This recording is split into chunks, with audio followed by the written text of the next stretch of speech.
Hey guys, so we're gonna be testing Mono-U Tron today. It's been quite some time, but I kind of missed playing it, so here we are. Okay, so this is manageable. I think I can keep this. This still gives me like if I just have basics, like a turn 5 worm coil with dimmer with the signet. Um,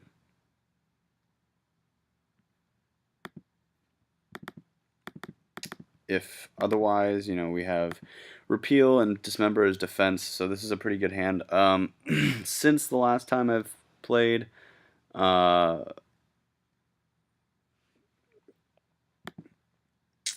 maybe we're against some sort of red-green scapeshift. Since the last time I played, I made a few edits to the main board. Okay, double worm coil seems good. We'll go ahead and signet here and pass. So last time I played, I've made a few edits to the main board, including a couple thought knots. And the dismember, I think that gives it a little bit of versatility as far as I now have some medium range threats, whereas I didn't have those before. And yeah, it's just it's a bit more consistent. I think I definitely cracked the expedition map here. View library, find a tower, and play it, and then that'll be my turn. So we're on our path to a decent start. I would like to see another counterspell, or like a counterspell actually, not another, but a counterspell would be great. At the moment, however, we're playing definite mid-range. This is clearly some sort of teamer list, most likely Scapeshift.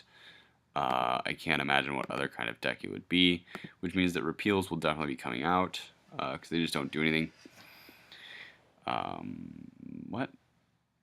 Okay. The only thing, I mean, I guess I could repeal my own Signet.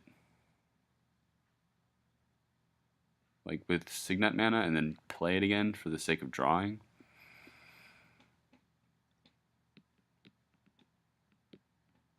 Why are his lands that spaced out? Okay, Raging Ravine. This is a really strange list. I don't really understand what's going on with it. So, 1, 2, 3, 4. What are you casting, sir? Oh, you know what? This might be Kiki Cord. I haven't seen that deck yet. So, Ral Zarek. Okay. What are you tapping, sir?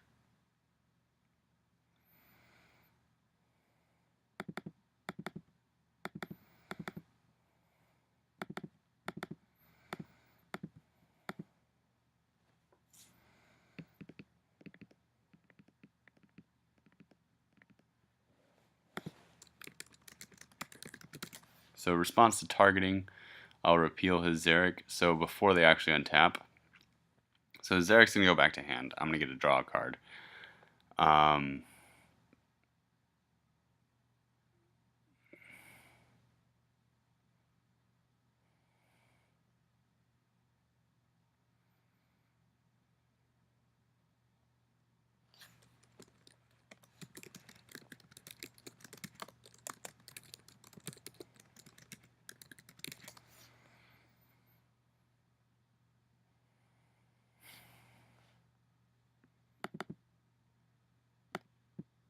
Okay.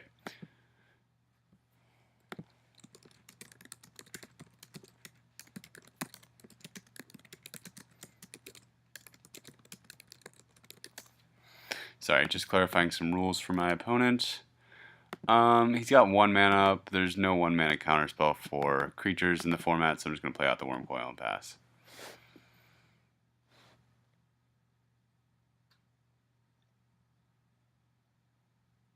A lot of the time, just slamming big things like Worm Coil Engine just makes it incredibly challenging for your opponent to win. A turn 5 Worm Coil is very threatening. A turn 3 Worm Coil is, of course, more threatening. But, like let's say he tries to slam Ralzeric again here.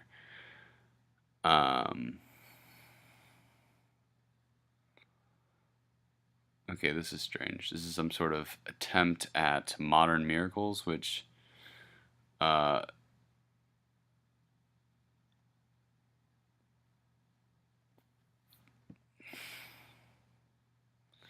So he's going to take another turn, which in essence doesn't really do much right now. Just because it's not at a point in the game where that's just like, wow, this is super helpful.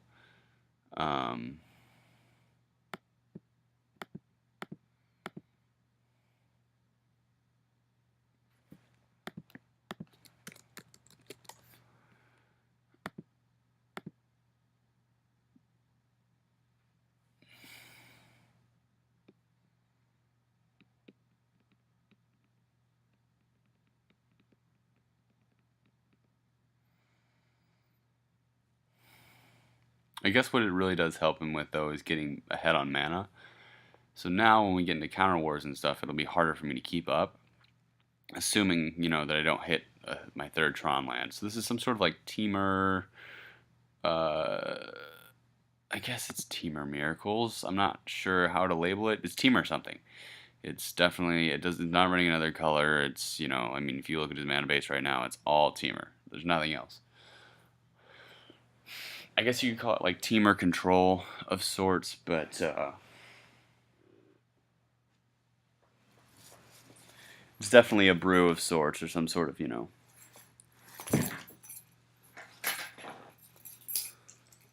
Okay, so Nissa is going to try to untap lands, play. Oh, he's animating, which makes no sense. Because now I can kill a land and then swing for 6, kill Nissa, gain 6 life. I mean, I'm okay with it, but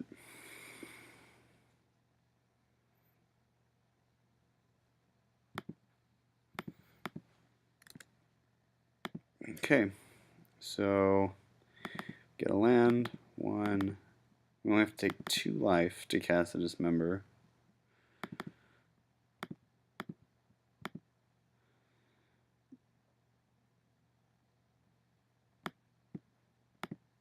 So we're going to kill off the Nissa.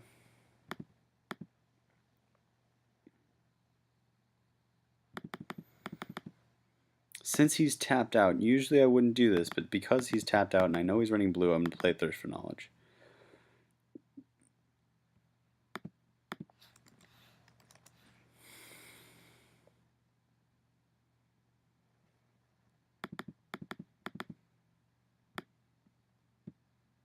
I think I can discard the Worm Coil. I think that's fine.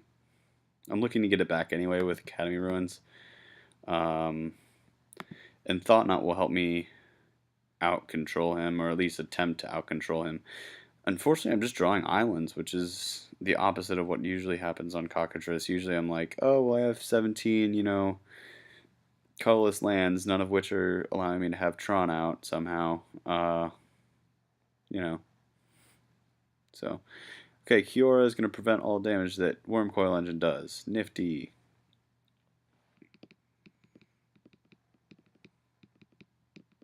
Okay. So it's Temur Walkers for sure. So sideboard, I definitely just bring in negates, like negates, dispel, although that doesn't really counter the temporal mastery, I suppose, which is great with planeswalkers, by the way. That's why he's running it.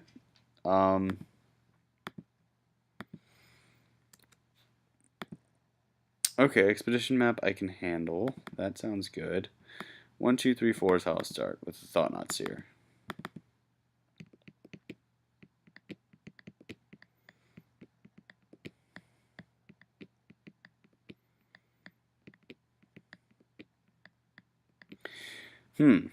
Okay. That sounds terrible. Everything in his hand is not fun. I think I'm going to take out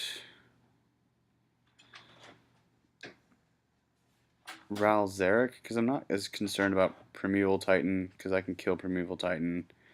The only thing that worries me is these extra turns and Kiora, so I'm going to get rid of Ral Zarek.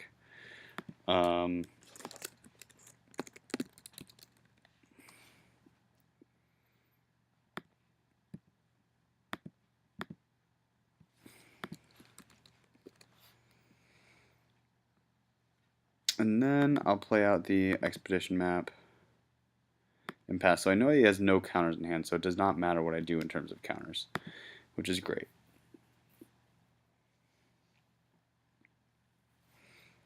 If he plays prime time next turn, then he can't time warp, and he can't temporal mastery. So it'll depend on how he plays out this turn, but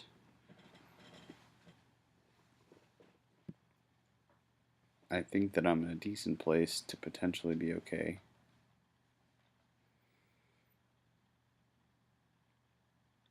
Well, I guess he just he plays the time warp and then just ultimates Kiora, so I can't do anything useful. The only way I can win then is, don't know why she's doing the Thought Knot Seer. That makes no sense whatsoever. Take an extra turn, right?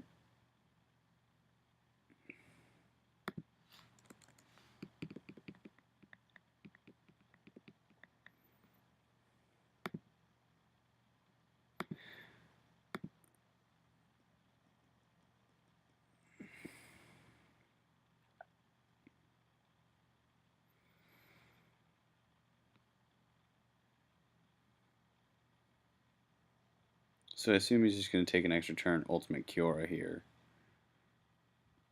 which actually does seem quite good and very hard to beat.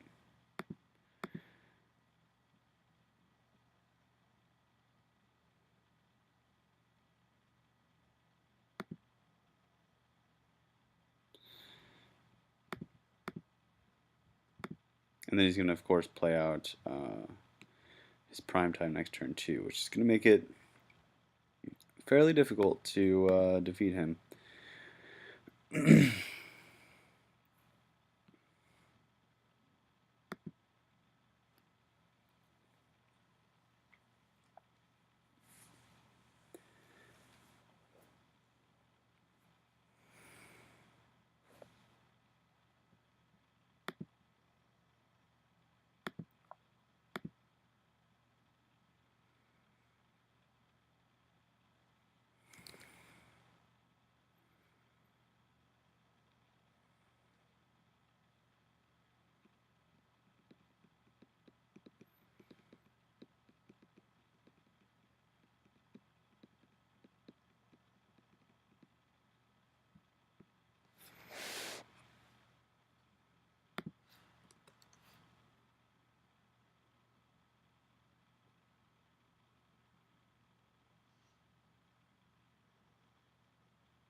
Okay, so he's going to play the Primeval Titan.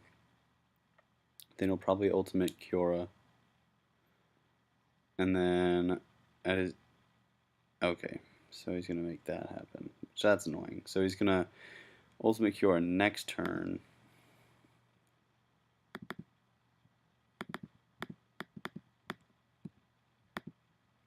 He didn't get the ETB effect from the...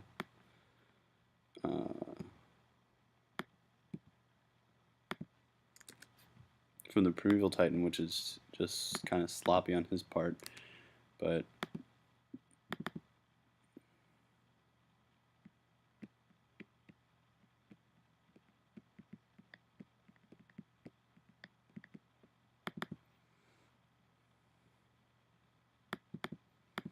I think I just repeal the Kiora.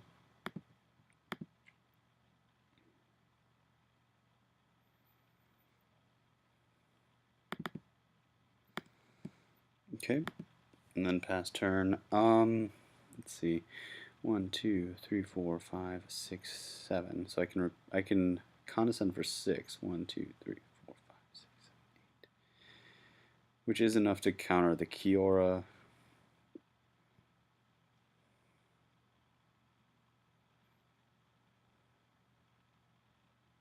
Which potentially gets me out of this really sticky situation.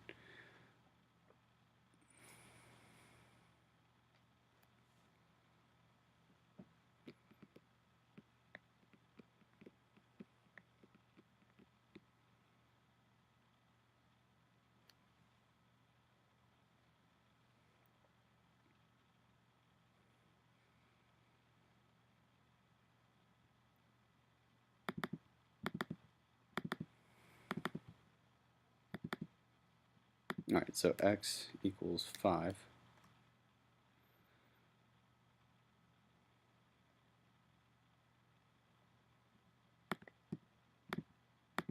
Scry 2.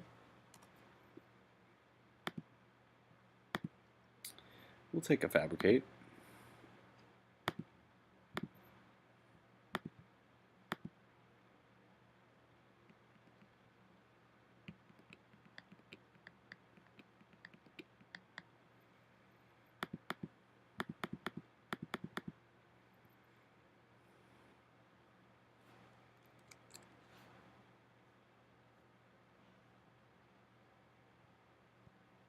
Alright, so while he's searching, we're just going to make our tokens.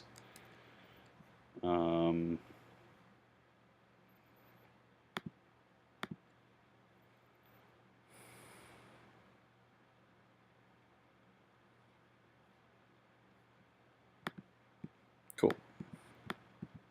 So on our backswing, we just swing for 10. Which puts him at 4. We get a fabricate, which means, oh yeah, we should be able to just control his next turn, make him do nothing, and then we should be able to win. Actually, a surprisingly scary game in some ways, because Kiora is just incredibly powerful if she gets to the point at which she can actually ultimate.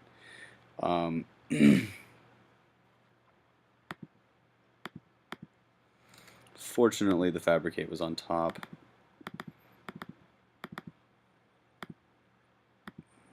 Go ahead and find good old Mindslaver.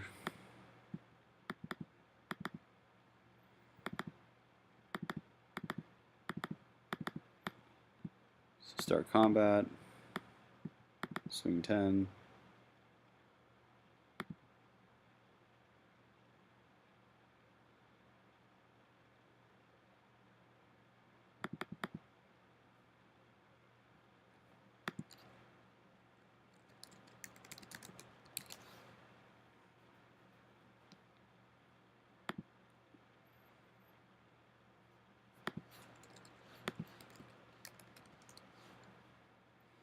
Alright, so we win game 1.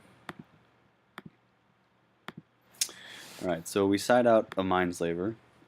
We side out probably Dismember. I think Thought Knots are still good. I definitely bring in 2 negates.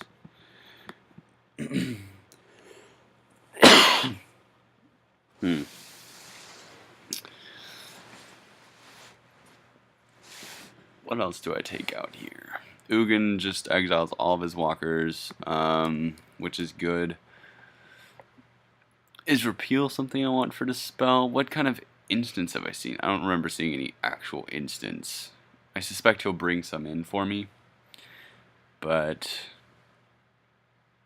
I can take out a Signet and bring in a Dispel. That seems reasonable. So we'll try that.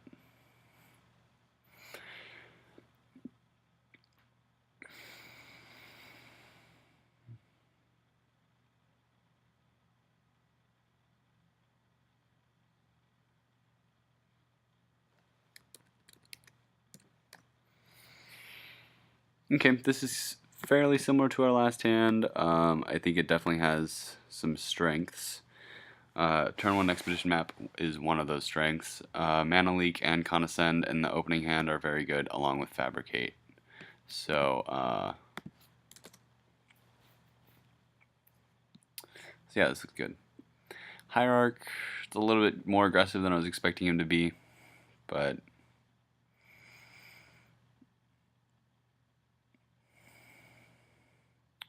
that means I have to be on the lookout for like a turn 4 for him, which means my turn 3 can't be occupied by doing other things. So just waiting for him to pass the turn.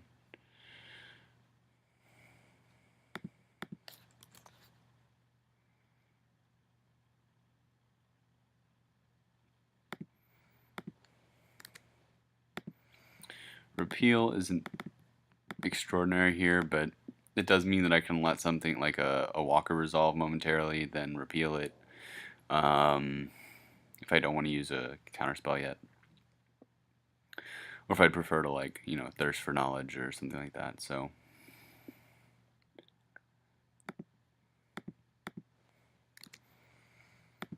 Thought-Knot Seer is great. I'm very glad to have drawn that. This turn can go one of two ways. I can either expedition, well, I guess one of three ways. I can expedition map, find a land. I can repeal the Noble Hierarch in hopes that I draw into a land, which seems much weaker than just finding an actual land. Or I can Condescend / Mana Leak. And if I'm going to run a counter this turn, it'll probably be Mana Leak because it is the early game. He's not casting anything, which means that I'm going to... Okay, so take one. But he's not casting any... Come on. So he's not casting anything, meaning I will most likely crack the expedition map. I'm going to go ahead and find a tower.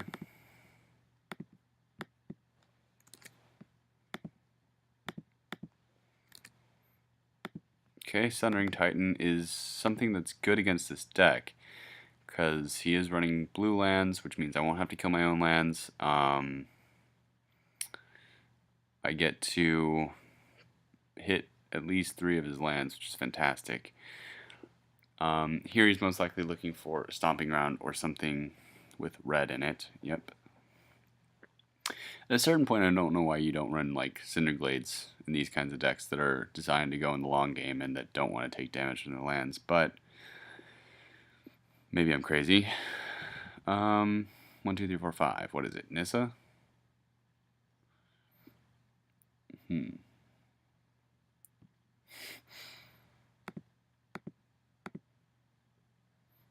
2, 3, 4. Garruk. So that is going to demand either... No. So it's going to demand either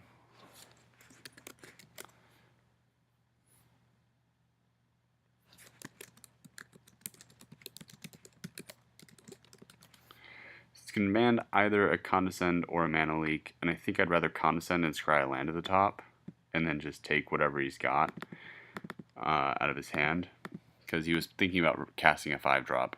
So I'm going to Condescend it.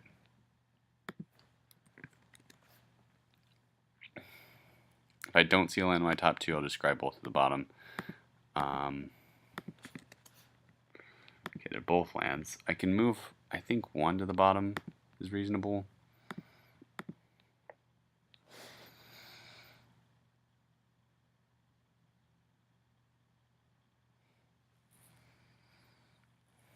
So then Thought-Knot can come down, steal something out of his hand that's valuable, and put us in a position where we could potentially stay ahead.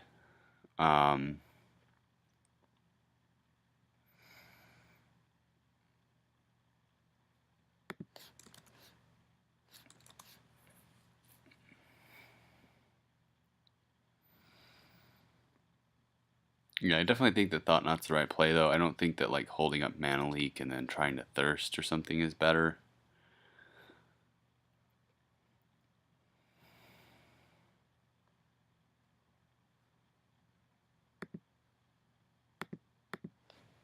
I mean, I guess it's a little bit more forward, but like Reed Duke said in one of his recent videos that he doesn't like holding up mana if he's like suspecting something to happen, when he could just be, you know, playing something that makes his opponent answer it. It's about being forward in the end. And I think that here, being the aggressor is important. My opponent does have probably the slightly better late game. I'm less afraid of Chandra than I am of Garruk.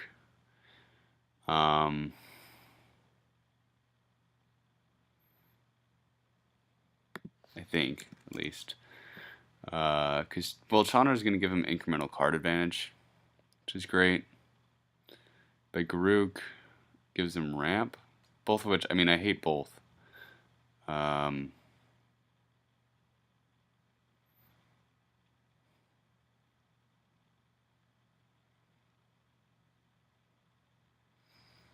definitely don't want him to cast like 2 Planeswalkers next turn, though, which would be perfectly possible. So I'm going to take out Garruk.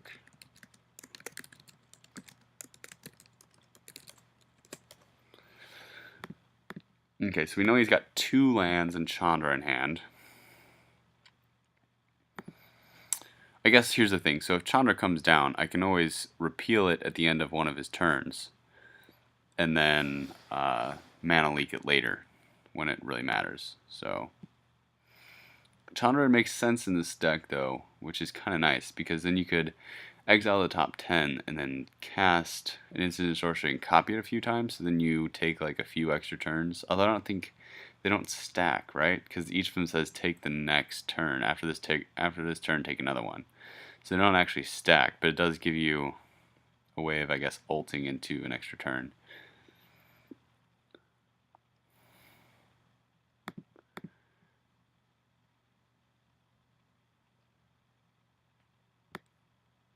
Ralzeric, which is not what I was expecting because it wasn't in his hand before.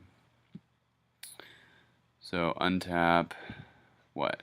Tap my Thought Knot? Okay.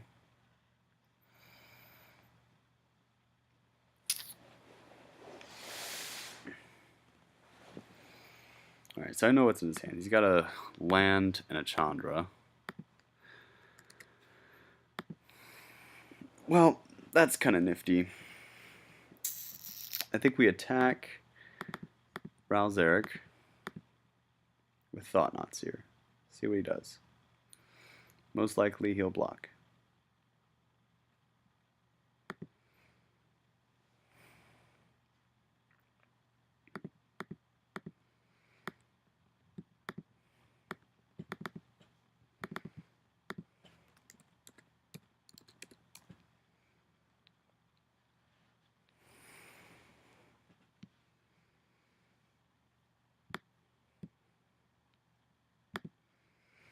So in this case, Thought Knots are doing a lot of work. Granted, there are only two Thought Knot seers that I'm running in the deck, so the likelihood of this occurring is kind of slim. But what I do find valuable about my position right now is that I can kill Ralzeric next turn. He's got a land and an unknown in hand, which in this sort of a deck, it's very likely that he just has two lands.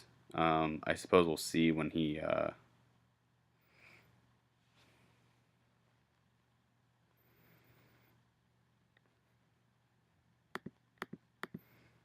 plays whatever he's playing. Yep, so he most likely has another land in hand. Figured he'd do what damage he can with his Ralzeric. I'm going to swing 4 at Ralzeric and 4 at him.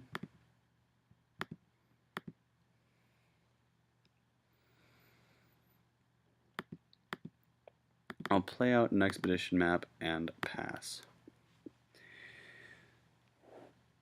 So this leaves me able to either Thirst for Knowledge, crack the expedition map, or mana leak this turn, which is really great. My predisposition is to Thirst for Knowledge first. But of course, if he plays a spell, mana leak becomes a lot better. It of course depends on what kind of spell he's playing too. I may not have enough like mana leak. Maybe something that he can just pay for, which is suboptimal. I think all of his spells are actually like 4 or more that are in his deck. So now I have the opportunity to Thirst for Knowledge.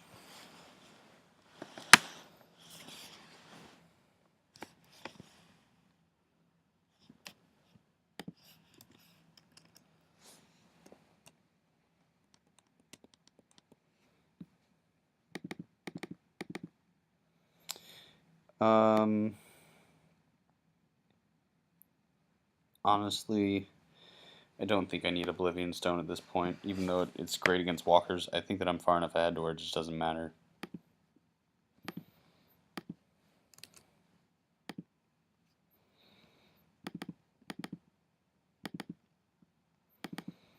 Go ahead and crack the expedition map. Find a mine.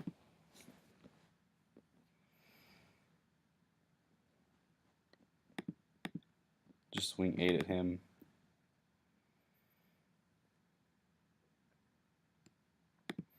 And pass turn.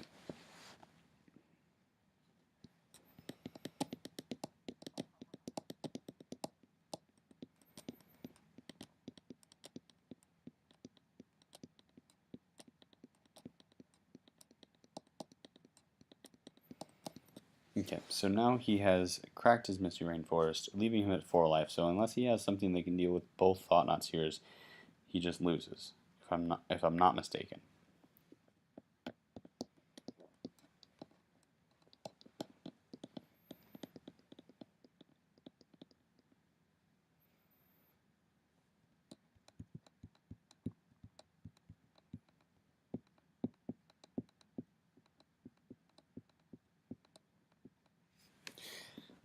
So we win in 2 against a Temur extra turns deck.